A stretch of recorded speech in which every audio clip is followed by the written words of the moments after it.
Welcome guys. तो आज हम क्लास शुरू करने वाले हैं मेंसुरेशन की क्लास बहुत ज़्यादा इंपॉर्टेंट है हर एग्ज़ाम में, चाहे वो स्टेट लेवल का एग्ज़ाम है, चाहे बैंक का क्लास है। इवनली हमारी स्कूल के क्लासेस में भी आता है, सिक्स्थ से लेके ये चैप्टर स्टार्ट हो जाता है। तो हम वही कवर करेंगे।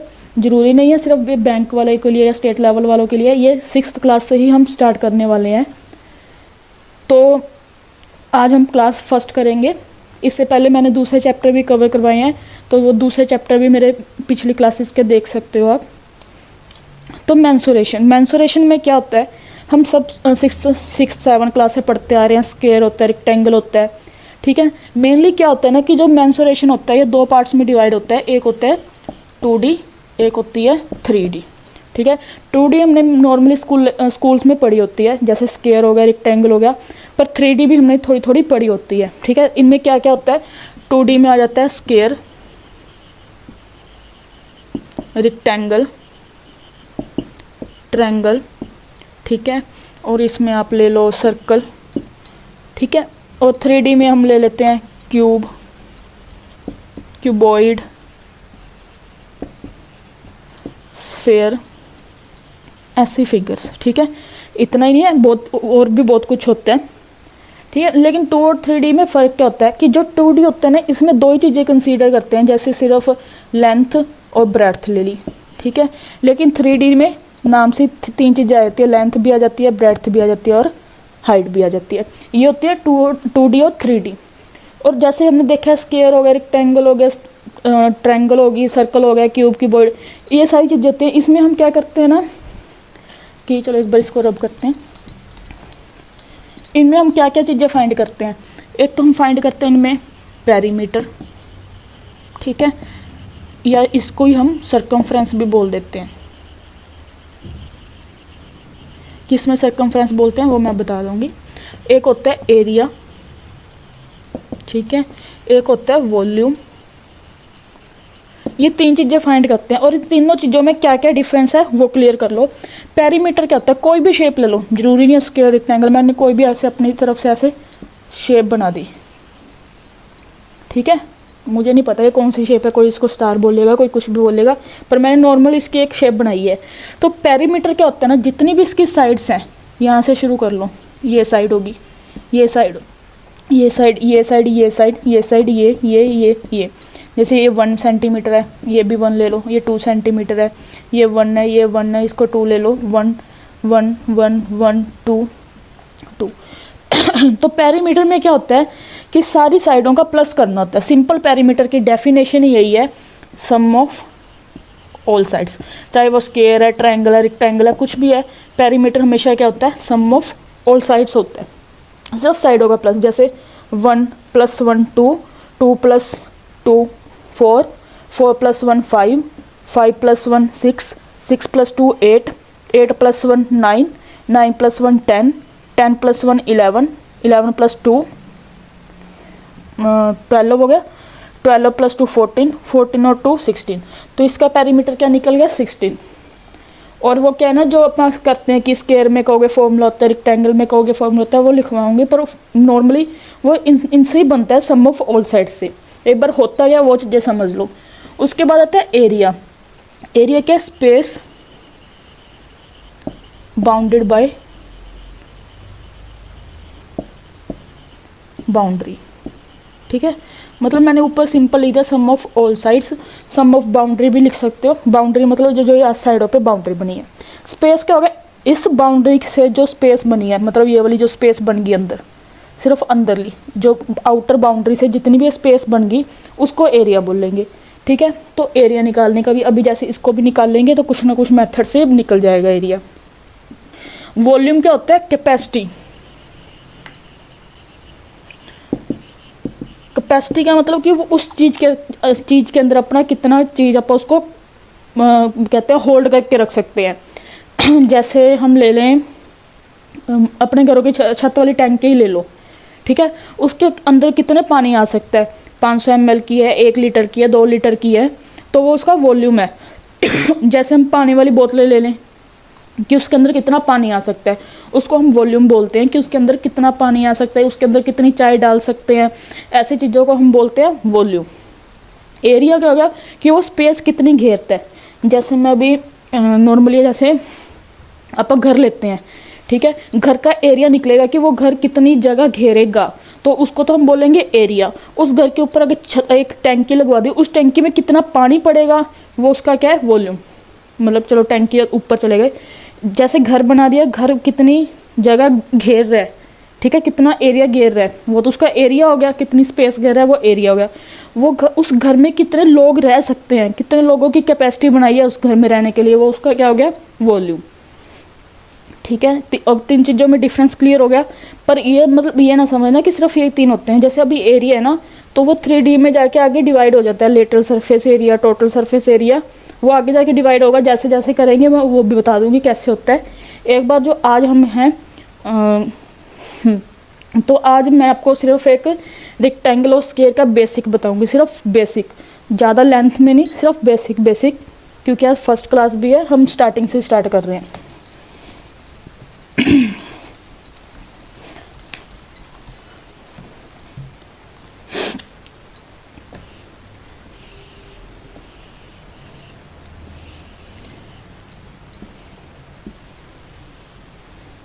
ये तो होता है रेक्टेंगल, ये हो गया स्क्वायर, ठीक है।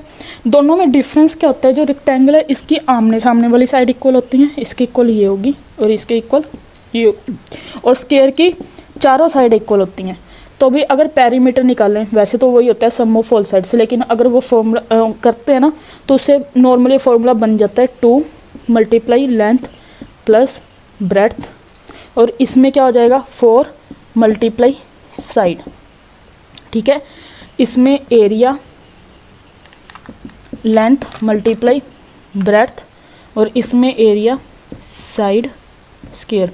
पर ना इसमें हमेशा एक चीज़ याद रखनी है, जब भी आप पेरीमीटर फाइंड कर रहे होंगे ना, तो जैसे अकेला मीटर, सेंटीमीटर, किलोमीटर ऐसा कुछ लिखा जाएगा, लेकिन एरिया में हमेशा metre square, centimetre square, kilometre square बन जाता है।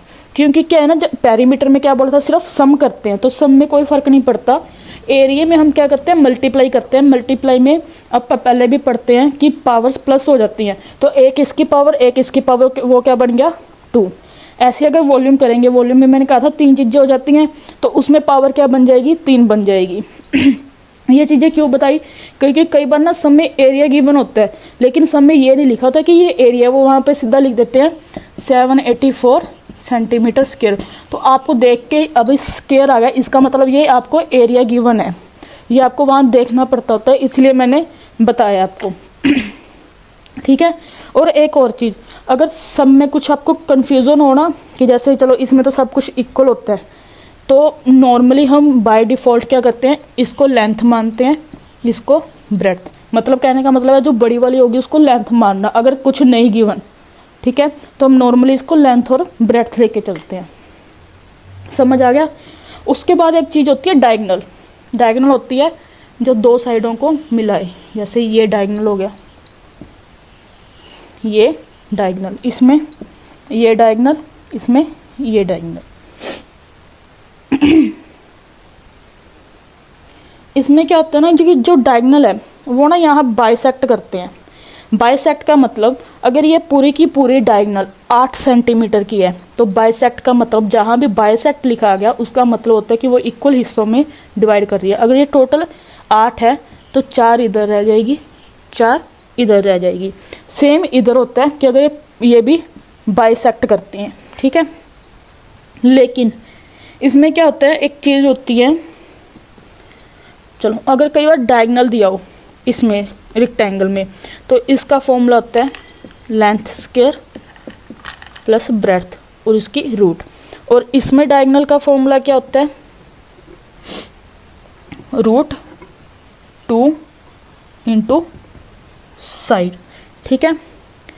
और जो हमने ये किया था ना, इसमें ना एक फॉर्मूला और लगता है एरिया में। एक तो साइड स्क्वायर हो गया, लेकिन अगर साइड ना दे के डायगोनल्स दिया हो ना, तो उसी में एक फॉर्मूला लग जाता है, यहाँ लिख लो 1/2 डायगोनल 1 मल्टीप्लाई डायगोनल 2, ठीक है। ये तो थे इसके फॉर्मूले। तो एक बार आप आज इसके फॉर्मूले रिवाइज करना, चलो एक दो सम करवा ही देती हूँ, पहले सम कर लो एक दो।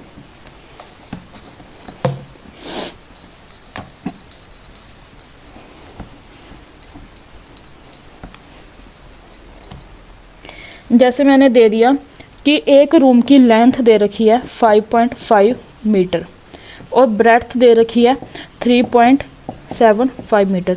स्टेटमेंट ध्यान से सुनना, मैं लिख नहीं रही क्योंकि स्टेटमेंट लिखने में काफ़ी टाइम निकल जाता है। Find the cost of paving the floor, ये लिख लो, कॉस्ट ऑफ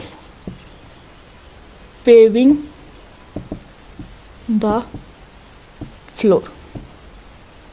अब ना एक चीज़ याद रखना, जब भी कॉस्ट ऑफ पेविंग आ जाए या कॉस्ट ऑफ फेंसिंग आ जाए, ठीक है, अब इन्होंने ये लिख दिया find the cost of pacing the floor, ठीक है, रेट दे रखा है ₹8 पर स्क्वायर मीटर।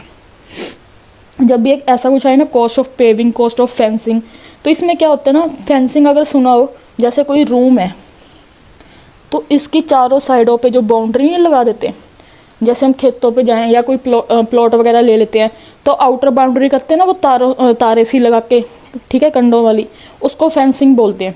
अब आप सोचो, जो आप वो तारे लगाते हैं वो कहाँ कहाँ लगाते हैं, ऐसे साइडों साइडों पे लगाते हैं, ठीक है, साइडों साइडों पे लगाएंगे। पेविंग का मतलब भी यही है कि चार दीवारी कर देना, तो वो साइडों साइडों पे करेंगे। अगर साइडों साइडों पे कर रहे हैं तो इसका मतलब क्या होगा, इसमें क्या निकालना है हमने, पेरीमीटर। तो पेरीमीटर का फॉर्मूला क्या था, 2 मल्टीप्लाई लेंथ प्लस ब्रेड्थ। तो 2 मल्टीप्लाई लेंथ कितनी है, 5.5, तो ये आपका पेरीमीटर आ जाएगा। ये तो पेरीमीटर है कि जो हमारी जो ये रूम था इसकी ऐसे ऐसे जो बाउंड्री करेंगे तो इतनी तार लग जाएगी।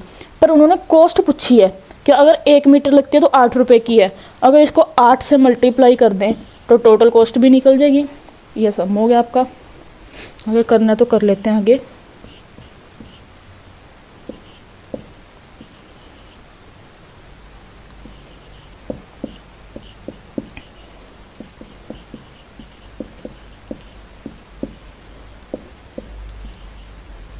इसको कटिंग वगैरह करना, जो भी आपका आंसर आएगा, ठीक है, वो आ जाएगा 156। अब इस 56 के साथ मीटर लगाओगे क्या, रुपीज़, हम रुपीज़ लगाएंगे क्योंकि कॉस्ट के साथ हमने क्या कर दिया, इसको मल्टीप्लाई कर दिया। अगर कॉस्ट के साथ मल्टीप्लाई ना करते तो सिंपल ये मीटर में रहता, ठीक है। अभी ऐसा समझ आ गया।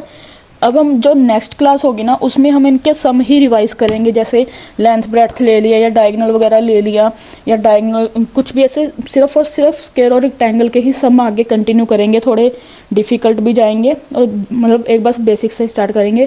तो इसीलिए मेरी अगली क्लासेस देखते रहना, हम वो डालेंगे। और अगली क्लासेस उसके बाद हम 3D भी करेंगे, पूरा कंसेप्ट करेंगे। प्लीज़ हमारे चैनल पर बने रहना। Thank you.